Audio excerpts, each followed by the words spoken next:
excellence is a great day, future leaders. We are now concluding our topic series on excellence. But definitely, this is not the end of it all. The pursuit of excellence is an ongoing endeavor. So that's why it is my prayer that God will continue to help you apply the things that you have learned and will still be learning today as you live a life of excellence. So let us conclude this topic by studying the habits of an excellent person. But before we go into that, let's have a quick review sa lahat ng mga napag-aralan natin in the past 3 sessions. As we started with this topic, we defined what excellence is. It means being outstanding, being of eminent degree, walang katulad. Hindi ka makukumpara sa iba. It's because you are standing out. While mediocrity means passableness, ordinariness, commonplaceness. Pwede na yan, okay na yan, minadali. And of course, we know that the goal is for us to strive for excellence because this is what God expects from us. So, in the heart of an excellent person, we have learned to address the question, what's your motivation? Why am I doing this? Why do I need to pursue excellence? Hindi ba pwedeng ordinaryong tao lang ako, no? Okay na yung kung anong magawa ko, okay na yon. So why am I doing this? And we learned in that first part of the series is that we want to glorify God. We want to honor God. So that's our driving force. In the second part of this series, we talked about the head of an excellent person. And we addressed the question, what's your perspective when challenges come? Definitely, hindi na question dito kung may problema ka o wala or may hamon kang hinaharap because all of us, we face problems. And that's the reality of this world. Problem after problem after problem. So the big question here is how do you deal with these difficulties when they come to your life? The third part of our series was about the hands of an excellent person. We addressed the question, what kind of outputs do you make? Are you producing excellent or quality outputs? So, and in those 3 sessions that we also have learned key principles. In the heart of an excellent person, we were encouraged to make honoring God as your ultimate reason for pursuing excellence. We are here not to please people, but to please the main audience, and that is none other than God Himself. In the head of an excellent person, we learn to have a positive attitude and focus on excellent things amid challenges. And in the third part of this series, we studied about the hands, where we learned the principle of committing to do quality work using the knowledge, skills, and resources God has blessed us with. And we also learned in that part the root of quality work, the responsibility of doing quality work, and the rewards or recognition of doing quality work. So today, we will conclude this series by learning about the habits of an excellent person. Ano bang ibig sabihin ng habit? Okay? So let us go to the book of Philippians, again another letter written by the Apostle Paul. And if you remember in the head of an excellent person, I told you that this is a book of joy. This is a positive letter. But the irony is that the Apostle Paul wrote this letter when he was inside a prison. So it's hard in reality to write a letter about joy when you're actually struggling inside that cell.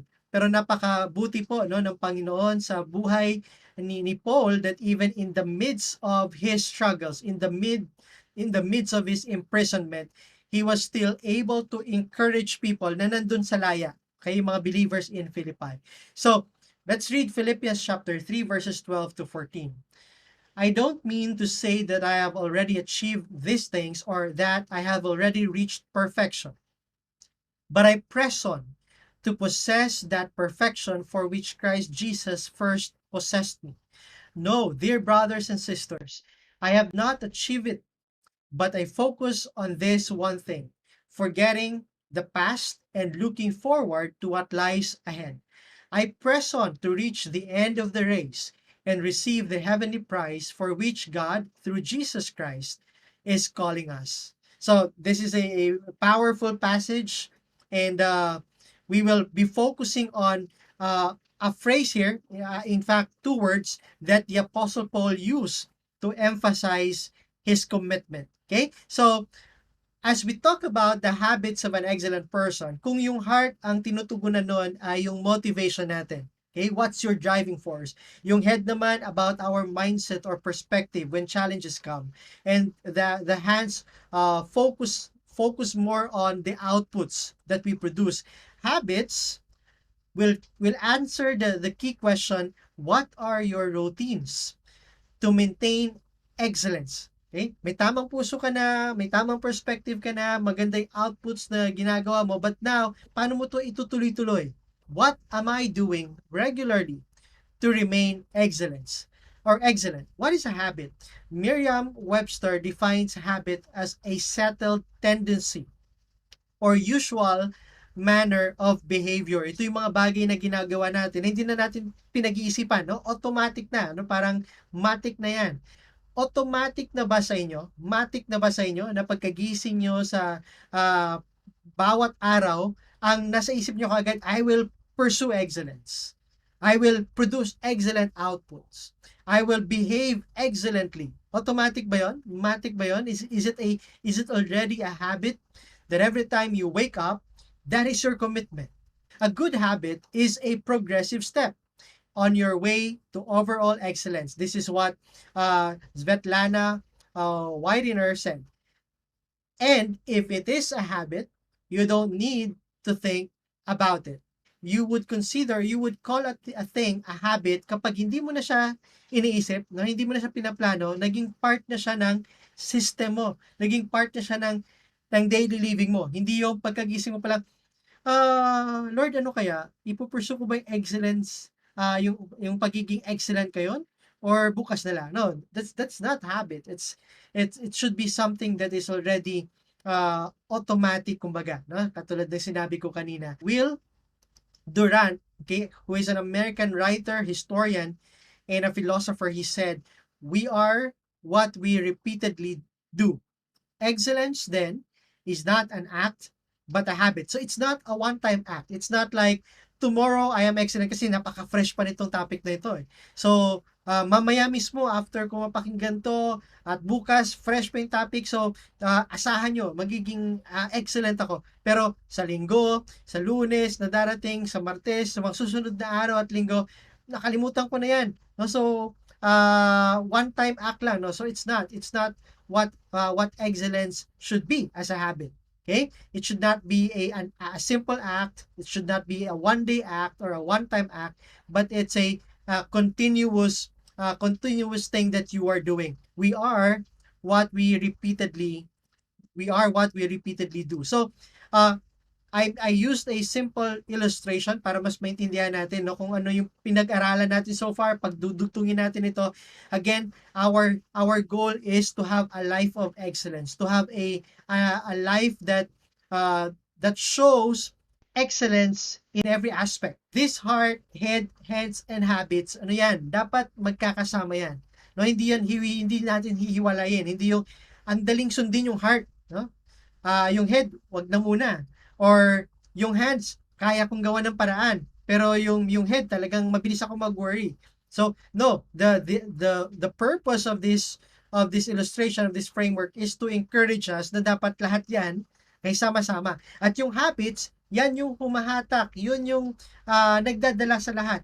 You have the right heart today, you have the right mindset or head, you have the great hands, patuloy mong gawin yan, bukas ulit. Okay, that's habit. Then bukas ulit, hanggang maging part na siya ng system mo. Okay? At hindi mo na iniisip pa yon, nakikita na ng tao na this person, this student is really living a life of excellence. But ano nga bang ibig sabihin ng mga right habits? Before we go into the right habits, let me present some wrong habits. Okay? So, wrong habit number 1, dishonesty. Okay, lalo na no, kapag kung kayo ay ngayon naka-online setup tayo ngayon. Kung sa face to face may dayaan na nangyayari, no, may cheating na nangyayari, how much more no sa online na hindi na talaga nababantayan ng teachers, kayong mga students. So, it's a test for you that you are now on your in your homes, okay? And walang tumitingin sa inyo sa inyong paggawa ng mga activities, okay? Ano yung value mo? Are you an honest student? Okay? Because you know what? This is a deadly motto. No, may mga estudyante ito yung kanilang deadly motto. It's better to cheat than to repeat. Okay? But we all know this, guys. This is a wrong habit. This is lying. This is not something that God wants us to have in our lives. And again, we are not just talking about the school setup here. Kasi kapag ito yung habit mo ngayon pa lang, madadala mo rin ito kapag kayo ay nagkaroon na ng trabaho, kapag or when you go to business. Okay? Ano man yung mga susunod na gagawin niyo sa buhay, kapag hindi niyo ngayon na natigil yung mga wrong habits, madadala niyo yun doon. Okay? Another wrong habit, procrastination or dilly-dallying.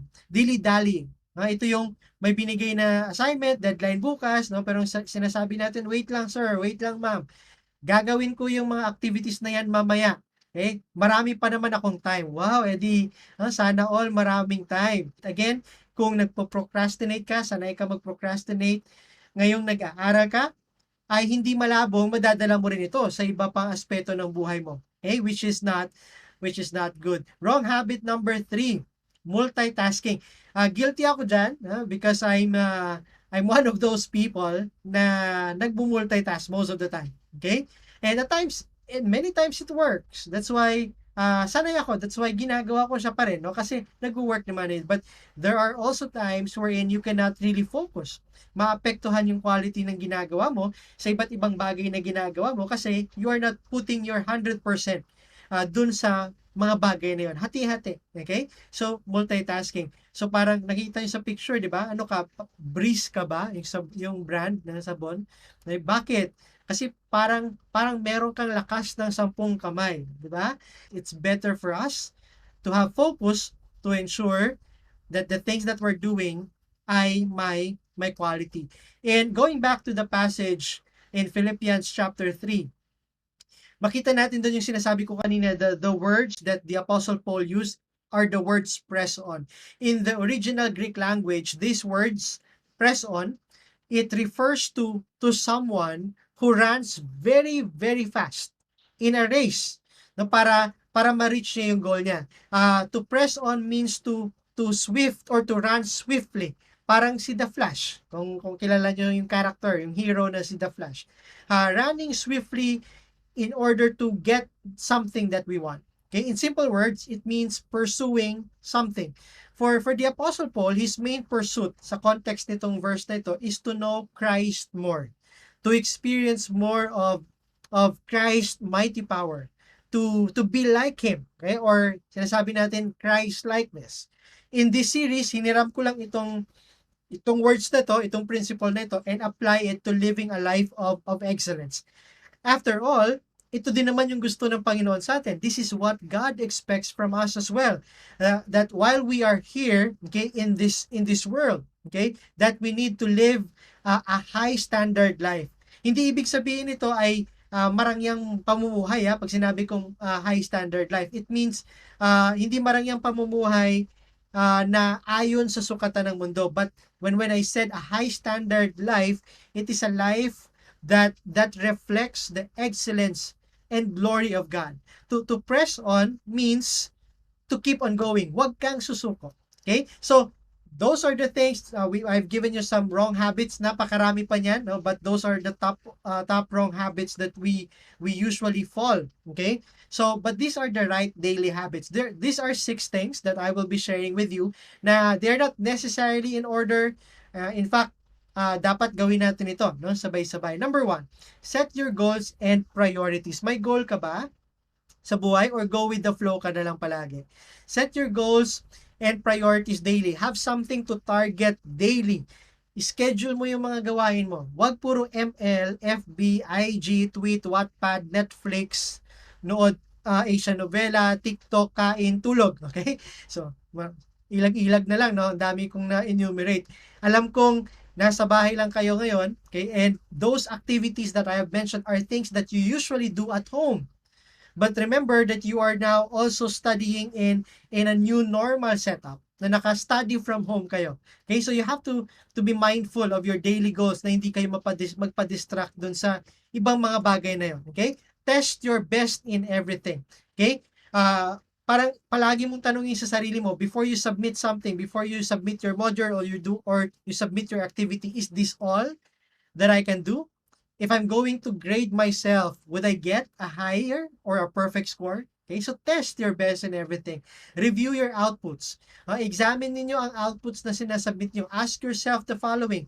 Yun na ba yun? Can I do more? Can I stretch a little more? Can I still improve? Wag yung, okay na yun, napasa ko na yun, bahala na si Batman. Okay? Well, it is true na wala ka naman talaga na magagawa pag nasubmit mo na. Pero this does not mean that you will not evaluate it and titingnan mo if you can do better next time. Identify your areas of improvement. Letter I, influence others by your excellent example. Excellence, guys, is contagious. Nakakahawa yon. Kapag may classmate ka na sobrang excellent, na mahahawa ka rin. But mind you, mediocrity is also contagious. So, anong klaseng influence yung meron ka sa mga kaklase mo? Okay? I hope that's an influence of excellence. View your obstacles as opportunities. Opportunity, kapag may difficulties ka, no? Take that as an opportunity. Take those difficulties as opportunities to learn. Opportunities to do something, to do some stretching, to grow your mental muscles. It's opportunity to prove something, opportunity to overcome your fears, opportunity to maybe correct things so you can do them right this time, opportunity to improve, opportunity to excel. So those challenges, view them as opportunities. And lastly, equip yourself with more knowledge and skills. Enhance your gifts, talents, and the skills that God has given you. Okay, have a hunger for learning.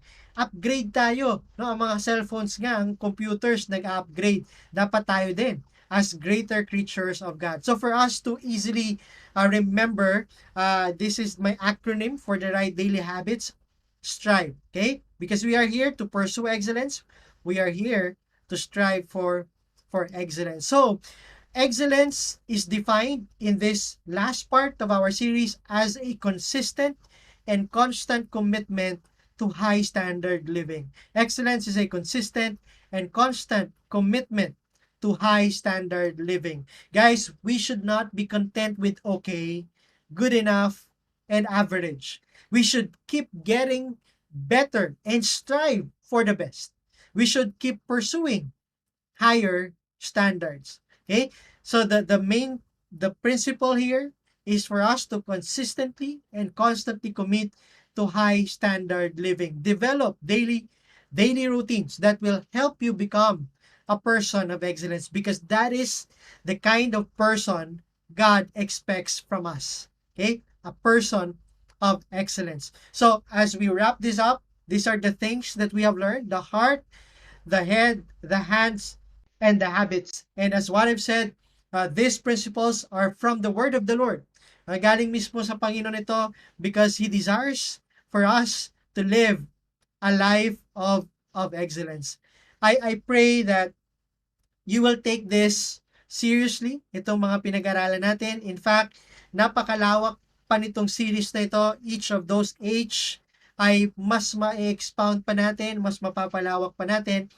But our time is limited. But my prayer is for you to not stop here, but for you to embrace continually the principles, the truths that we have learned from this topic. I hope na ang itong mga natutunan natin, again, huwag nyo lang i-box or ilimita sa studies, but apply them as well in other aspects of your life. You are future leaders. You are future champions. Live with that kind of mindset. And of course, your chief end, your chief goal is to glorify God, because He is the source of everything. He expects us to live a life of excellence. So that concludes our series, and I hope that you will really put into heart all these things, and may God bless you and help you apply them. Have a great day.